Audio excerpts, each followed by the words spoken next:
Everybody, welcome to another edition of Practical Pet Chat. Lorin, we got a good one in, and I think this is one that comes in probably quite often for you and I, especially for those newer pet parents who have gotten a young being into their, family. And that is, when should they be looking at spay and neutering, especially in that pediatric range? And I know you and I both have some pretty strong feelings on that one. So I'll defer to you to kick things off. Yeah. So my issue with anything in the pet industry is the absolutes. Something has to be done absolutely this way or else. Right. And I don't think anything is absolute. I don't think anything in life is absolute. Nothing that I can think of right now that I could say other than be kind to animals or else. Um, That is an absolute. But you know what I mean. When it comes to the care of the animal, it's the animal that's in front of you that has to be considered, and your situation and your finances and everything that's relative. So so when it comes to spay and neuter, there's a lot right now that has been coming to the forefront in regards to this. And it's just not as cut and dried as how it's being relayed. I wish it was, but nothing living has anything cut and dried about it. Um, so the bigger issue overall is pediatric spay and neuter. And this is when you acquire a spay, an unspayed, unneutered, not fixed, whatever your vernacular is, animal, and people run off to get that animal spayed or neutered at 4 months, 6 months, things like that, because they don't want to deal with, what happens when the animal isn't spayed or neutered. And what they fail to understand is the medical ramifications of that. And there's a multitude depending on the individual animal and depending on the size of the animal. It has definitely been shown that pediatric spay and neuter is fraught with issues. The growth plates don't close, the hormones are taken away, the animal doesn't develop properly. Imagine being forced into, if it's a female dog, into for lack of a better example, menopause, or a human child being forced into menopause at 10 years of age or something like that. It just, you need those hormones. Those are normal for a being to have, to properly develop and mature and for the body to grow at the rate it's supposed to. So I could always tell when, especially a larger breed animal came into my store because they were typically being walked in. And if they were spayed or neutered too early, I could see it as the animal crossed the threshold. There's a higher propensity of hip dysplasia in larger breed animals that are spayed or neutered too early. Again, the growth plate issues. And I'm not a veterinarian, so I'm not going to get into all of the particulars, but one of the things, I have smaller breed dogs and I want what's best for them. And one of the things that I looked into was ovary sparing space, which is, OSS. And first of all, it's very hard to find veterinarians who are well versed in that. That is still a developing modality. But when you can find one, and I did find one, I found one that was pretty renowned, a couple hours from me, and I'd drive the country if I had to for my animals. So it doesn't matter how far away they are. Um, but I talked to him. He actually called me, and talked to me on the phone, and we talked about pediatric spay and neuter and the ramifications of that, and we talked about the reason he has gone over to more and more OSS type of surgeries. It's an individual thing. It costs more to do the OSS. For female dogs, it doesn't eliminate their heat cycle. So that's off-putting for some humans. And again, it depends on people's individual situations. Animals can still tie, together. If the female's going through a heat cycle and there's a male in the vicinity, nothing's going to come of that, but they can still tie. Um, But the bigger thing also comes to, do you spay or neuter at all? And there's a big push in this country because we have so many irresponsible owners, as has been proven by the number of litters that we're finding in shelters and Craigslist and all kinds of other places where they're unwanted and not planned for. In Europe, they almost never spay or neuter, which is pretty interesting. And they don't seem to have that overwhelming problem. But if you rescue an animal, you undoubtedly will get a spayed or neutered animal. And unfortunately, oftentimes it's pediatric in nature. Know that, be willing to deal with that, accept that it is what it is. There's no way that's going to change. Doesn't matter how many conversations we have with rescue situations. And in the big picture, you can see why. They can't control the intake results of that. Too many shelters and rescues are overwhelmed. Too many foster situations, lack of foster situations exist. And it's very difficult to control. So you take the path of least resistance, which is to spay or neuter that animal as soon as you possibly can. And those typically are pediatric. And so know that when you save that animal, that you're going to probably deal with that, some result of that down the road. And you can research what those ramifications are easily. But at the same time, if you are in control and you have a young animal, please do your research. That's my premise of this. And I'll use my dogs for an example. I have two female dogs. One is 3.5. The other is probably almost 2 or so. I think in May she'll be 2.5. And they're not spayed. They are never out of our sight. They are never in a situation where they would be at risk for impregnation, accidentally or otherwise. We have total control over them, and we are helicopter parents. So we've got this. But at some point, I will spay them. And I had this conversation with my groomer recently because she has a kid that I think is 6 or 7, and she just got that kid spayed. And when I asked her why, she said she wanted to avoid pyometria, and that's an issue. And I talked to that OSS vet about that. He said, if it's only an issue if a stump is left, and that sort of thing. But do I want to risk that? In that spay neuter, do I want to risk that potential? So there's a lot of factors that have to be weighed out. She got her kid spayed and made sure that she picked a vet who took all of that into consideration. She did not choose OSS. I feel less strongly about that because the kid's mature. This is a 30-pound, I think, or 20-pound.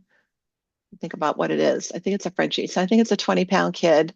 And the kid was fully mature. And that's the other factor to consider too, because I have small breed dogs. They're fully mature at about a year of age.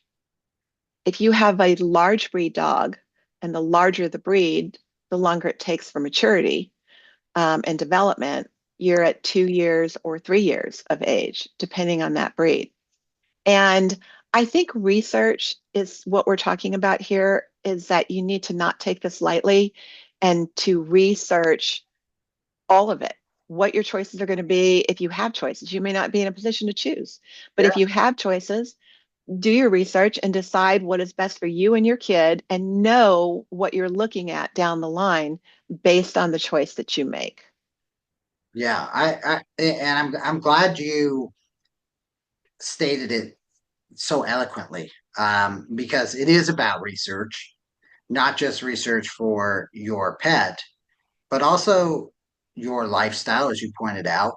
You know, if you can mitigate those risks, with that kind of oversight, that's a game changer.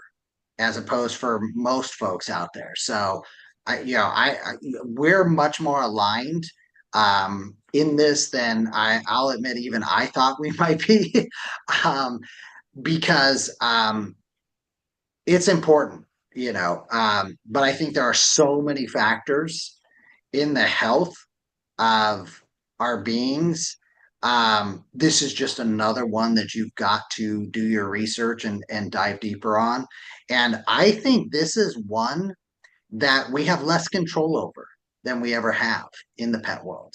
Yes, And so where I come into it is I'm in alignment, but it is not for me. It would never deter me if I came across a pet who had been spay or neutered early, just simply from the fact of that's not a choice a lot of pet parents are getting to make these days, because if you are adopting, as you pointed out, it's like, hey, these rescues, they're having to do the best of a bad situation, and so they're going to that um, hey, we're going to preemptively or proactively address the things that we can impact in the cycle of, synergistic, overall the pet world. And there's just too many. There's not enough resources. There's not enough fosters, as you pointed out, and all the rest of that. So when you go to shelters, that can be a requirement. So I would just say, it uh, is. hey, and even in the municipalities, I'll go back to I had to make the decision. Um, we could not take Belle because I was waiting as long as I possibly could. We could not take her to a daycare that I would have loved to have taken her to when I was going to be going on a trip with the family. So we had to make other arrangements because that was not going to be the reason I was going to have her get spay or neutered. But it was a factor in those discussions of when's the right time, what can we accommodate to keep her safe. And she is a bigger dog, so she's outside in the yard quite Hmm. often. We live where plenty of different animals, as I've mentioned, she's a mix.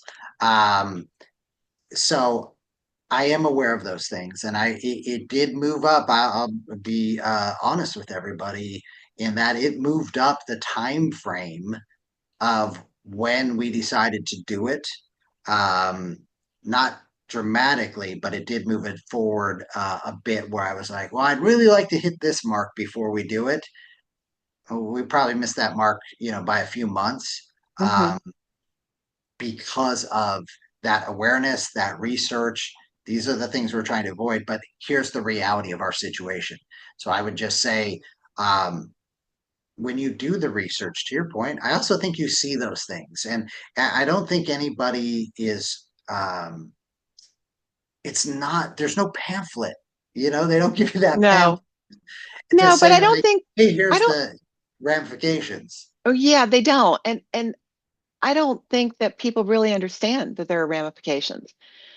I don't think they really understand that, they pick their 6-month-old dog up from the vet, and the puppy is been spayed or neutered, and the kid recovers well because it's young, and a week later they're doing everything they can to keep the kid still quiet for another week, and that's not happening. Yep.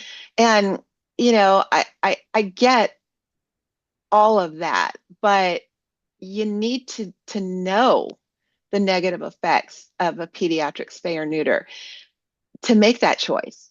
Now, Right. in your situation, having a dog outside that's in heat Right.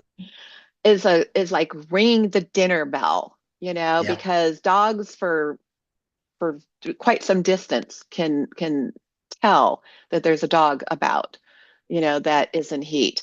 Um, and so it's a greater risk. But you bring up a great point that changes what you do, maybe for going on vacation, because you now need a pet sitter. And the pet Right. sitter needs to understand the situation, because you can't have that kid in a boarding situation. Well, and you can't have the pet sitter take the, oh, we'll go to the dog park. Right, Oh, I right. I take the pack out of, 9 dogs Right, for a hike, they're gonna love. And it's like, whoa, whoa, whoa, whoa. The reason I'm using you, I right, don't want Bella around anybody that, we can have an accident here. I love Bella, but I don't need 6 or 7 of her at this point. So you're right. It does change, not her. It changes me as the pet right. parent. And I think, I don't share that to say, well, look how good we did. It was just part of that factor. And I think a lot of the things that you and I talk about from a practicality standpoint, that's why it made so much sense to call it practical pet chat was, okay, I can't expect her to no means no at the dog park, right? She's got to, be able to be a dog and run around. Because I it's have to instinct. change myself. Yeah, it is instinct, and I've got to change.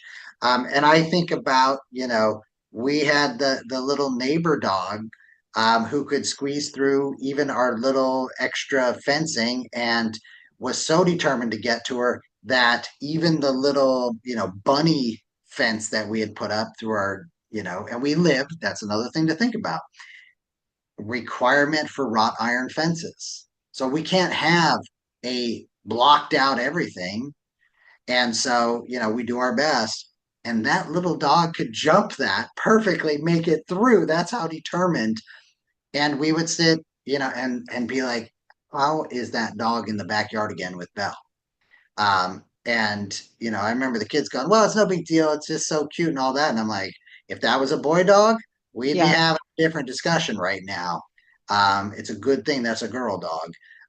So long story short is you're right. It changes everything that you're planning. You got to have a plan, and we've had discussions about adoption and all the rest of that.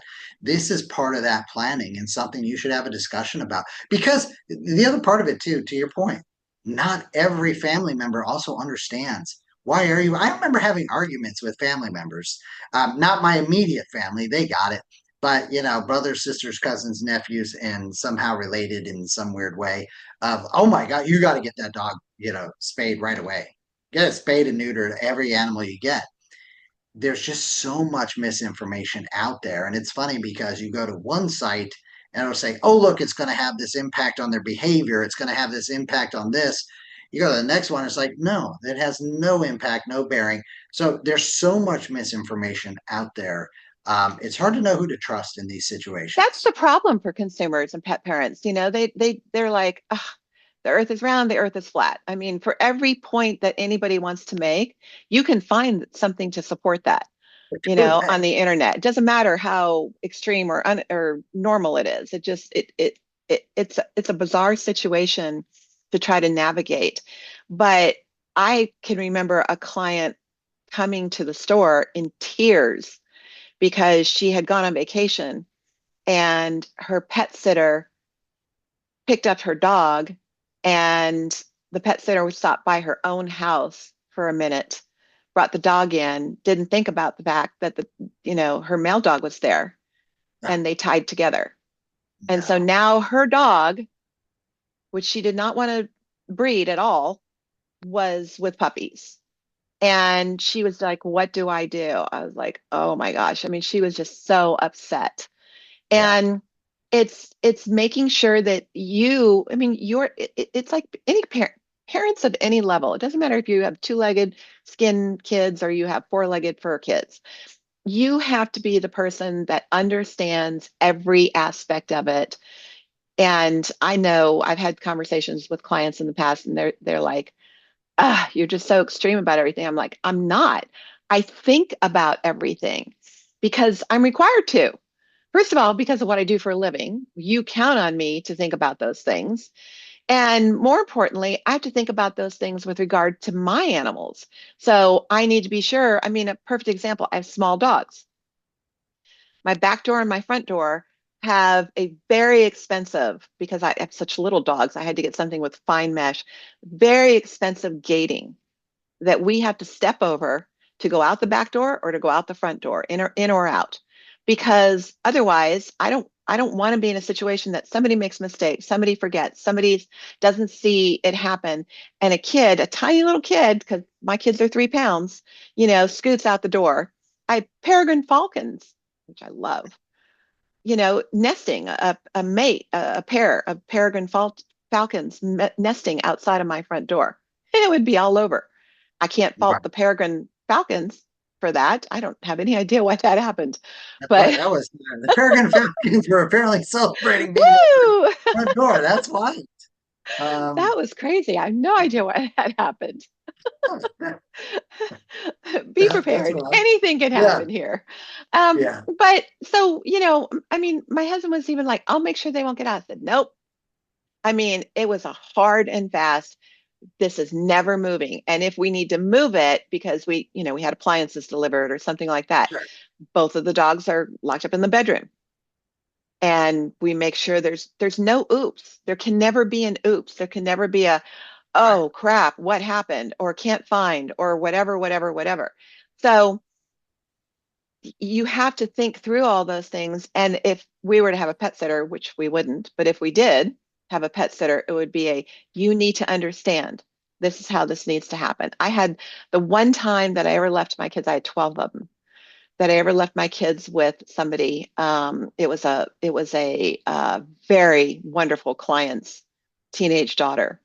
And she actually stayed at the store well, we went and did something. I don't even remember what it was. It was after hours, and the 12 kids could run around the store, but she was told, "Do not unlock the door for any reason for anyone," and you need to. She could. She. We came back. Her eyes were huge. She's like, "I don't know how you do this." She goes, Right. "I was counting constantly." And I could never get to 12 because they were moving constantly, and I didn't know, did I already count that one? And one was 2.5 pounds full grown, another one was 16 pounds full grown. They're everywhere all at once. And she said, it was overwhelming. I said, yeah, Yeah. I could do it because we did it all the time. So it was our family. But I knew what that was going to be like for someone else. We never did it again, more because we felt sorry for whoever we were going to put that off on. But even with one or two, frankly, shit happens. Yeah. It's your job to make sure that you have an answer, a workaround, a plan B, a fix to ensure that shit doesn't happen. Right. Right.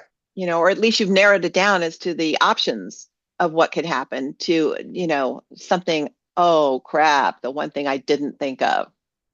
Yeah. Well, and just kind of coming back to this, I think when it comes to spay and neutering, do the research, and that includes being self-reflective. What's your situation? The what ifs are what ifs because they can happen. We're not talking about aliens, showing up in spaceships and abducting you and, doing, we're talking about real things here. Okay. So there are ramifications to the health of your pet. But if you don't and can't, we see the ramifications all the time. And so do all the rescues and all the rest. So work through it. I think that's the practical part of you got to work through this. But this is a big decision. And unfortunately, in many cases, it might have already been taken out of your decision making process because of how you obtained your beautiful, loving being. Don't freak out. Okay. There are other things that you can, do to improve the health and address and ease the concerns. The one thing that just gets me is those extremes. And I've heard this, and this is the thing that kills me. So when this topic came up for you and I was like, I got to make sure I say this. So I'm going to say it right now. Um, the extremes that folks go to with whether it's the food, whether it's anything, but in particular this, I would never adopt because they spay and neuter so early. Um, you didn't deserve that beautiful being then, if that's what your criteria is, and that's fine. That's your decision. Um, but I'm certainly not of that. I have adopted, and that's already been done by the rescue organization. I still had an amazing experience. That pet was an amazing, family member for many years. And I think one of the things you and I have talked about, we're not guaranteed anything more than this moment. So don't overanalyze this either. Okay. Right. Don't let that be No, the but idea. but to your earlier statement of there are ways to, mitigate and fix and correct and all that. You cannot fix growth plates that don't close. 100%. So if 100%. you have within your power to be a responsible owner, and part of the reason I bring this up is because in my particular area, there is a plethora of doodles, which are coming from breeders and things like that. And I'm like, it's an explosion of doodles. And it has been like that for the last couple of years. And they're fabulous. But at some point we need to talk about what you think you're going to get versus what you get when you mix breeds together. Um, but those people have the ability to decide because they've taken in a puppy. And that's really where I'm coming from. If you're taking in a puppy, that it's your decision to make, Yeah. please think through it and look at every aspect of it, make the decision that works for you.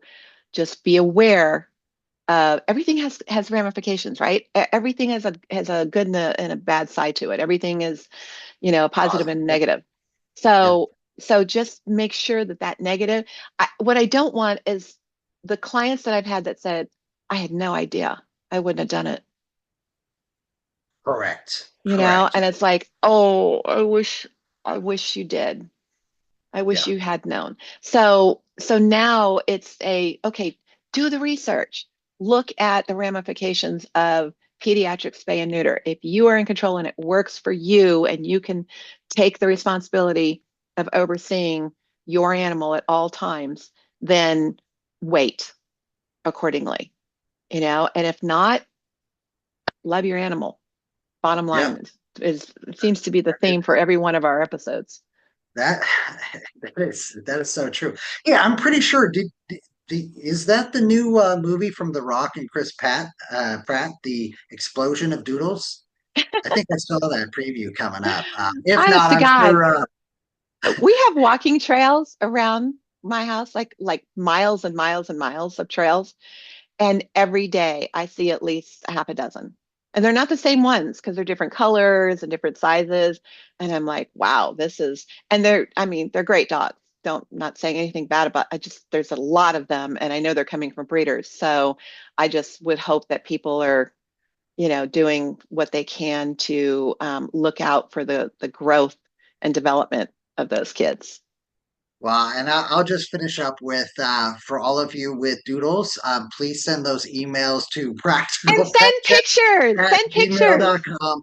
Send the pictures. I'm pretty sure at some point Lauren will be speaking at the monthly Doodles Club. Um, but you can check out all the things we're doing on the web, on the social media channels. We really appreciate you taking the time. We know some topics are tough, and we're only scratching the surface on some of these. There's so much more to talk about, but we don't want to overwhelm everybody with the 7 hour discussion of here's all the different things. Here's all. So, again, thank you for taking the time you have with us today. We really appreciate you joining us here at Practical Pet Chat. Thanks, guys.